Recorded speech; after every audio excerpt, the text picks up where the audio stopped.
우리가 신약 통독, 성경을 통독하는 중요한 이유가 있다고 말씀드렸죠.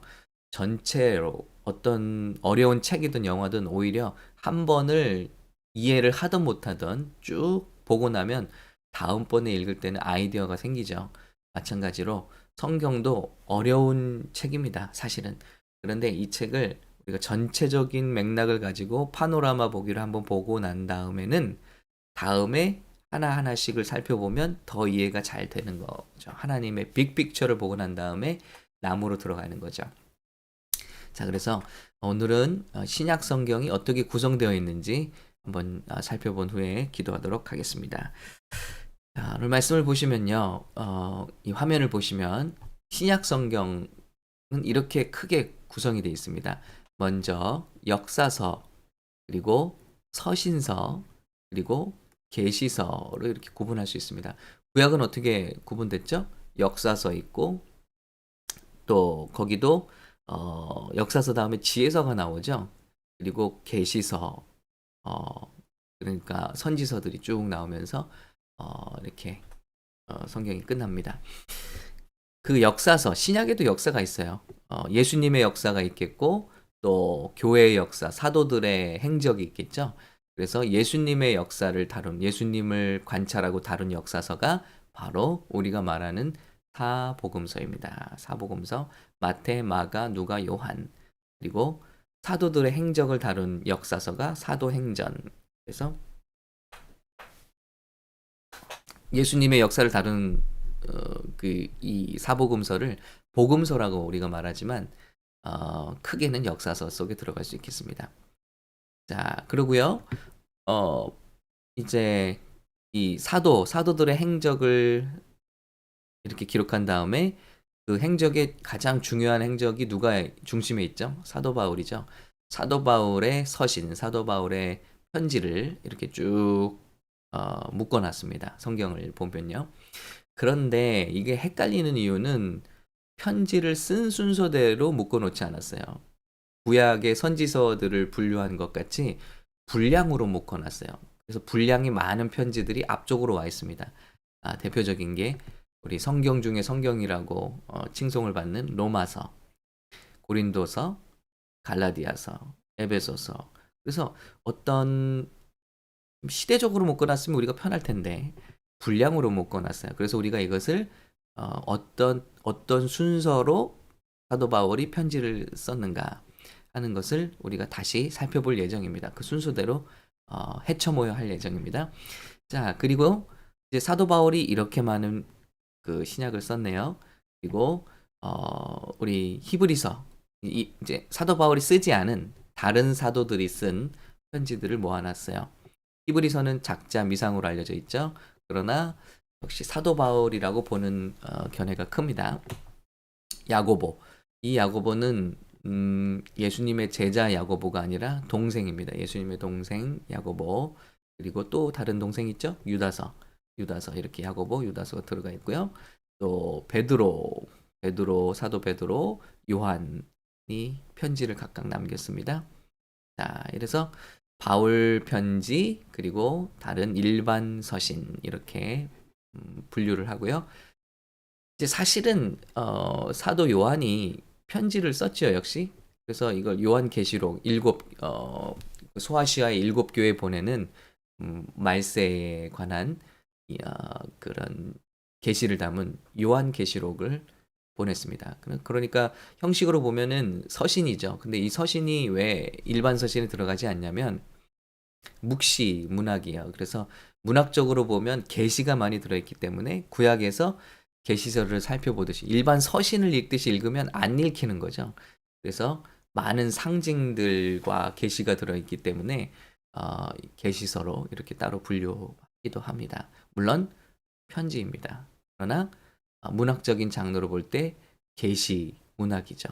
그래서 일반 편지를 대할 때와 다른 각도로 접근해야 하기 때문에 이렇게 구성이 됩니다. 여러분 벌써 신약 한 권 떼셨어요. 네, 어렵지 않으시죠? 27번, 7권밖에 되지 않고요. 저희가 일주일에 5권씩은 볼 수 있으니까 아니죠. 화, 수, 목, 3일밖에 못 보내요. 예, 그러면은 7, 8주 정도면 신약을 우리가 뗄 수 있겠습니다. 이제 내일부터 마태복음 새벽 기도가 시작이 되겠고요. 수요일부터 예수님의 사복음서를 아우르는 새로운 성경 공부 시리즈가 시작될 예정입니다. 새벽에 이 말씀 듣고 이제 수요일 저녁에 새로운 성경 공부 시리즈 예수라는 시리즈를 들으시면 마음속에 신약이 꽉 잡히시기 시작할 거예요. 특별히 여러분 말라기부터 마태복음 사이에는 말라기 아시죠? 예, 구약의 마지막 우리 지난번에 다뤘습니다. 지난 시간에 바로 요전 시간에 이 말라기와 마태복음 사이에는 시간적 갭이 400년 이상이 존재해요. 그동안에 어떤 일이 있었는지 알 수 있어야 신약으로 들어갈 때 무리가 없습니다. 완전히 다른 분위기거든요. 이때는 제국이 두 개나 바뀌었어요. 말라기 때는 페르시아 제국이었지만 그 다음에 그리스 제국이 일어났고 그 다음에 로마 제국이 일어나서 이 사이에서 이 이스라엘은 또 갈팡질팡하고 고통을 당하고 결국 로마에게 이렇게 속국이 되고 맙니다. 또다시 로마의 압제를 당하게 되는 거죠. 이런 상황 가운데서 이 역사적인 배경들 또 이런 배경들을 우리가 좀 같이 공부하시면 예수님이 태어나신 무렵 마태복음에는 이런 세팅이었구나 하는 것이 들어오면서 이제 사복음서가 잘 꿰어지게 됩니다. 그리고 사복음서도 마태, 마가, 누가, 요한 이렇게 네 분이 어디 모여 앉아서 예수님에 대해서 쓰자 이렇게 쓴 게 아니에요. 다 다른 시대에서 예수님의 말씀을 회상해서 자기들이 예수님을 본 것을 그 옆에 있었고 들었던 것을 회상하면서 쓴 거예요. 성령님의 감동으로 말미암아. 여러분 이 참 대단한 거죠. 지난 주일 설교 제목 기억나세요? 솔직히 저도 잘 기억이 안 납니다. 예, 지금 곰곰이 생각을 해보니까 아마 문제를 기적으로 바꾸는 기적, 원리 이거였던 것 같아요. 근데 여러분 지난주 설교도 옮겨 적어서 다시 쓴다 해도 제대로 쓰기 힘들어요. 그런데 예수님의 말씀을 따라다녔을 때 들었던 그 말씀을 기억해서 쓴다는 것은 이렇게 써낸다는 것은 정말 성령님의 도움이 아니면 불가능한 일이고요. 성령님이 감동을 주셔야 되는 일이고 중요한 건 이분들이 얼굴을 맞대고 머리를 맞대고 어디 상에 모여서 한날에 모여서 예수님에 대해서 쓰자 하고 쓴 게 아니거든요. 뿔뿔이 흩어진 상황 가운데서 이제 예수를 믿었던 처음 제자들이 다 사라져가는 거예요. 다 죽어가요. 다 고문을 당하고 끌려가고 순교를 합니다. 그런 상황에서 위기감을 느낀 거죠. 예수님에 대해서 직접 보고 들은 사람들이 그리 사라져가는 거죠. 그렇기 때문에 그들이 각자 처한 곳에서 예수님에 대한 말씀을 성령님의 감동을 받아 남기기 시작한 거예요. 그런데 나중에 이 성경을 모아보니까 너무나 놀라운 것은 이 성경들이 다 한 주제를 향하고 있고 예수님에 대해서 정확하게 그려내고 있더라는 것이죠. 물론 마태는 세리 출신이기 때문에 또 유대인이고 그 관점으로 예수님을 바라봅니다. 마가는 베드로가 보고 들은 예수님, 그 예수님의 말을 듣고 적은 거예요. 베드로가 헬라어를 쓸 수가 없었기 때문에 쉽게 말하면 한국 사람으로 말하면 영어를 전혀 할 수 없었기 때문에 마가라는 제자를 통해서 마가복음. 근데 마가복음은 베드로의 복음이라고 생각하시면 될 것 같아요. 자, 마가복음을 남겼습니다. 그리고 누가복음은 의사 누가가 썼어요. 근데 누가는 저와 여러분과 같은 이방인입니다. 그래서 마태는요, 유대인으로서 기록했기 때문에 유대인을 위한 복음이에요. 그래서 유대인들을 어필하려면 뭐가 필요하죠? 예수님이 왕이시다. 예수님이 구약에 말씀하신 그 왕이시다라는 걸 어필할 필요가 있어요. 그래서 마태복음 보면은 족보가 나오는 거죠. 예. 이제 이유를 아시겠죠? 어, 유대인들을 향한 복음이에요. 예수님을 증거하기 위한. 그러니까 아담으로부터 시작해서 다윗의 후손으로 오시는 예수님을 드러냅니다. 그래서 메시아이신 예수님을 드러내는 것이 마태복음. 자, 마가복음은 정말 베드로의 관점에서 본 예수님이에요. 베드로의 관점에는요, 예수님이 어떻게 기억에 남냐면요, 허리를 동이시고 자기들의 발을 씻어주신 예수님이에요. 그래서 마가복음은 종의 복음이라고 합니다. 예수님이 오셔서 왕과 메시아로 오신 것만이 아니라 우리들을 섬기신 이야기, 우리들을 위하여 아파하시고 우리들을 고쳐주시고 우리를 섬기신 이야기가 마가복음에는 가득 들어 있습니다.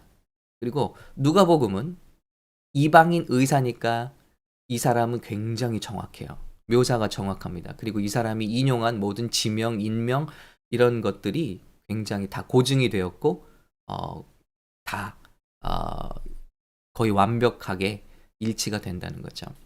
근데 누가는 누구죠? 이방인이기 때문에 이방인을 위해 오신 예수님. 누가복음을 읽게 되면 저와 여러분이 제일 공감할 수 있는 내용들을 보게 됩니다. 유대인들만을 위해서가 아니라 이방인들을 위한 예수님. 자, 그리고 예수님을 관찰하면서 증거하기 위해서 예수님을 누군가에게 믿지 않는 이방인들에게 증거하기 위해서 쓰여졌기 때문에 누군가 여러분이 전도를 하고 계시다면 마태복음 주시면은 네, 실패할 확률이 큽니다. 벌써 족보 잃어 내려가다가 아우 성경이 지루하네 하고 덮어버릴 거예요. 누가복음을 주시는 것이 역시 좀 좋은 지혜로운 방법이라고 생각할 수 있겠습니다. 요한복음은 하나님의 아들로 오신 하나님의 아들이신 예수님을 드러내고 있어요. 그래서 이 사복음서가 각자 다른 관점으로 예수님을 이 각도에서 조명하고 이 각도에서 조명하고 또 뒤에서 조명하고 그래서 예수님을 서라운드해서 조명을 하니까 저와 여러분은 대박이죠. 이런 분들의 예수님의 각기 다른 조명을 우리가 연구하게 되니까 예수님을 깊이 알 수 있게 되는 겁니다. 그래서 불평하세요. 마태복음, 마가복음, 누가복음, 요한 비슷한 내용도 있고 좀 헷갈리기도 하고 왜 이렇게 해놨는지 모르겠다. 여러분 그러나 우린 감사해야 돼요.